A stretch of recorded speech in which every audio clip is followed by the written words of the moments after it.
If you're thinking about deep brain stimulation, DBS, you're probably hearing two very loud stories. One sounds like this: DBS is amazing, it gave me my life back. And the other sounds like this: DBS is terrifying, and I would never let anyone touch my brain. Well, here's the truth: DBS is neither a miracle nor a monster.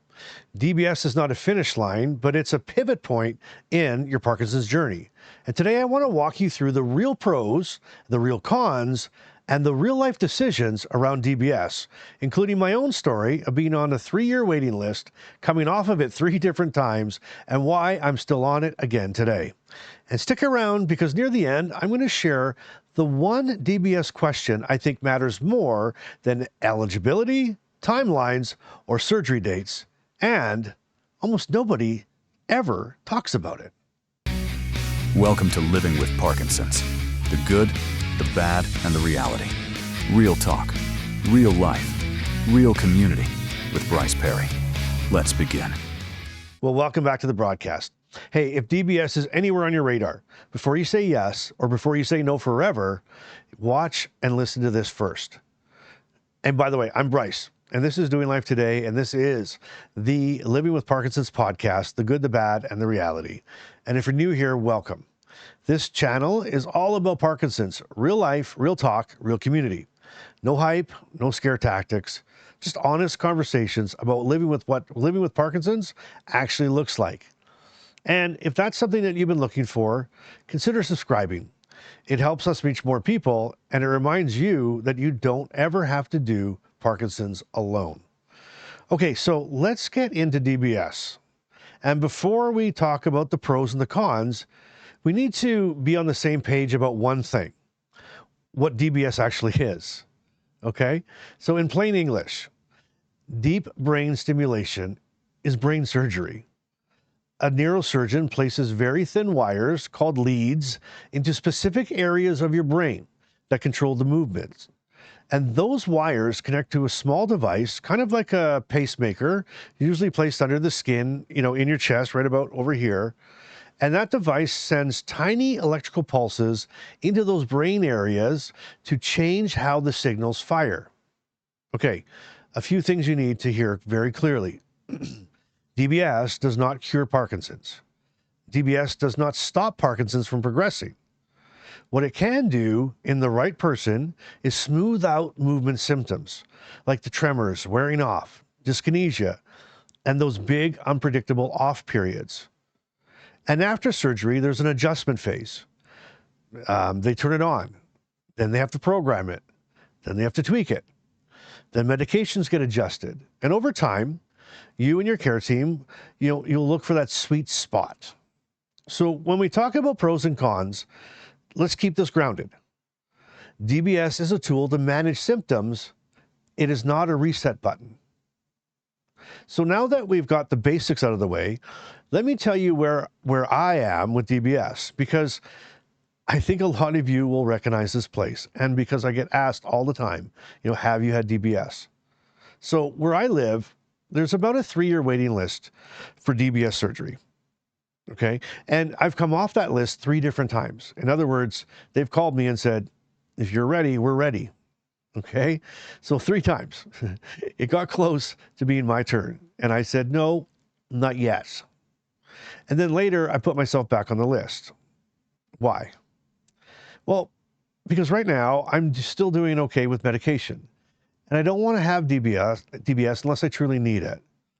But if I reach the point where I really do need it, then I'm not going to hesitate.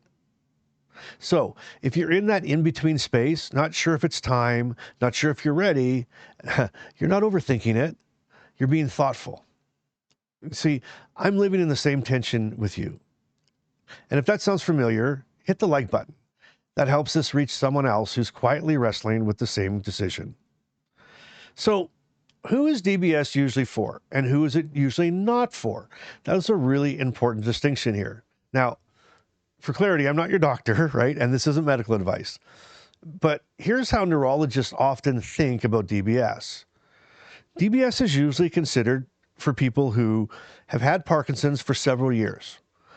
And those people are still responding to levodopa, but they have significant wearing off, dyskinesia, or unpredictable off times, or they have a tremor that medication can't fully control.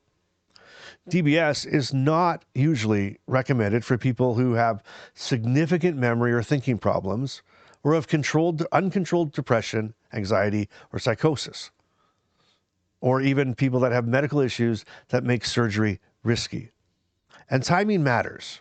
You wait too long, and balance or cognitive issues may take DBS off the table. Or you go too early, and you may be taking on surgical risk when medication can still do enough. So the real decision often isn't yes or no, it's yes, no, or not yet. And that's where I am, not yet. But I'm not closing that door, absolutely not. So now let's talk about why people even consider DBS in the first place. Here's the upside. The real pros. When DBS works well, in the right person, the benefits can be meaningful. For many people, DBS means less tremor, that constant shaking turned down enough that you're not fighting your own hand all day long, and more on time, fewer sudden crashes, more usable hours in the day. Wouldn't that be awesome? Lower medication doses. Not always, not zero meds, but often less meds, which can mean fewer side effects and fewer of those roller coaster days. Smoother days overall, less clock watching, less negotiating with your symptoms, less living life in that 30-minute medication windows, right? And that leads to real everyday wins. It's amazing. Eating or drinking in public without worrying who's watching, using your phone without launching it across the room like it owes you money. Getting back to hobbies Parkinson's tried to steal. But there's another pro people don't talk a lot about, and not enough about. For some, DBS gives back confidence, a little independence, a sense that Parkinson's doesn't get the last word every time. Not perfect days, not symptom-free days, but days where you feel more like your old self again. And after enough of those rough years, that can feel like a pretty damn big win. Truly. Now, so those are pretty awesome pros. But now we also have to talk about the other side, the part that doesn't show up in those glossy brochures. Okay? Everyone talks about what DBS can fix, but not enough people talk about what it changes. Okay, first, this is real brain surgery. There are risks: bleeding, infection, stroke, hardware issues. The chances may be low, but they're not zero. And second, the adjustment phase. You don't just wake up perfectly tuned. There's healing, then there's programming, and then there's more programming, and probably some more programming. And you might feel off in new ways before you even feel better. And that can be very frustrating and emotional. Third, there's possible side effects. Depending on placement and setting, some people notice changes in their speech, their balance, their mood, their impulsivity. You see, not everyone experiences these, and many can be adjusted, but they deserve to be part of the conversation. They're things that have to be talked about and have to be thought about while you make this decision. And then there's the identity piece. Living with hardware in your brain and chest can quietly raise questions like, who am I now? If I feel better, is it me or is it just this device? Or what if it doesn't live up to what I'd hoped? Now, DBS doesn't just affect symptoms. It can affect how you see yourself. And this isn't about scaring you away. I'm not trying to scare you, but it's about respecting that DBS is a life pivot and not just a simple upgrade. So I want to speak directly to a group that often gets overlooked when we're talking about DBS, and that's the solo. This is the solo spotlight. If you're navigating Parkinson's and decisions like DBS without a spouse or a live-in care partner, I want you to hear this. You're not doing this wrong. A few things that are going to help you. You can build a decision team, a friend, a support group member, a counselor, a nurse, someone who helps you think clearly. Okay? And number two, don't go to big appointments alone if you can avoid it. Ask just somebody to sit in, to help you take notes, or to join by video. Write your questions down ahead of time when you're on, and bring that list and read it and don't wing it. See, I can't tell you how often I've been in a doctor's appointment with somebody who's FaceTimed me when they got there. And I've sat in and I've listened. I've even recorded it for them so that there's the big questions, the big answers that they wanted to hear, they won't forget them. So do that. Reach out to a friend. It's really, really, really helpful. And plan the practical stuff, right? You're going to need rides and check-ins and help those first few weeks after brain surgery. So you may be solo, but you don't have to be alone in that decision. So don't isolate yourself to be alone in there. Reach out for help. Others will step in and help. And speaking of others, that brings us to Carmen's Care Partner Corner. So here's what Carmen has asked me to read to you today. If you're a care partner watching this, DBS can feel even scarier for us. It's not just, will the surgery go well? It's, who are they going to be after this? Will our life change? Will I recognize the person I love the same way? DBS doesn't just happen to the person with Parkinson's. It happens to the relationship. So your voice matters, your fears matter, and your questions matter. And that doesn't make you difficult. It makes you a partner. Thank you, Carmen. And she's right, DBS is never just a medical decision. It's a life decision. And don't take it lightly. Do your homework. And so, is DBS right for you? For some, the answer is yes, and soon. And for others, it's not yet. And for some, it's no. And that's okay, because DBS is not a finish line. It's one possible pivot point in a much longer Parkinson's story. Please remember that.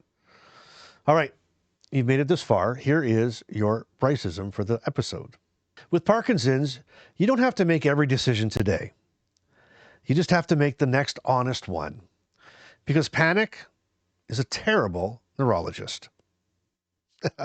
Well, if you've got questions, drop them in the comments. And if you've been through DBS, share one thing that you wish you would have known before you had the surgery. And if this helped, hit the like button so it reaches somebody else who needs it. And as always, I'm Bryce. This is Doing Life Today. I appreciate you. I thank you for watching. Until next time, I want you to keep showing up, keep laughing, and you keep doing life today. I'll see you next time. Parkinson's may be part of your life, but it doesn't get to define it. Thanks for listening to Living with Parkinson's, the good, the bad, and the reality.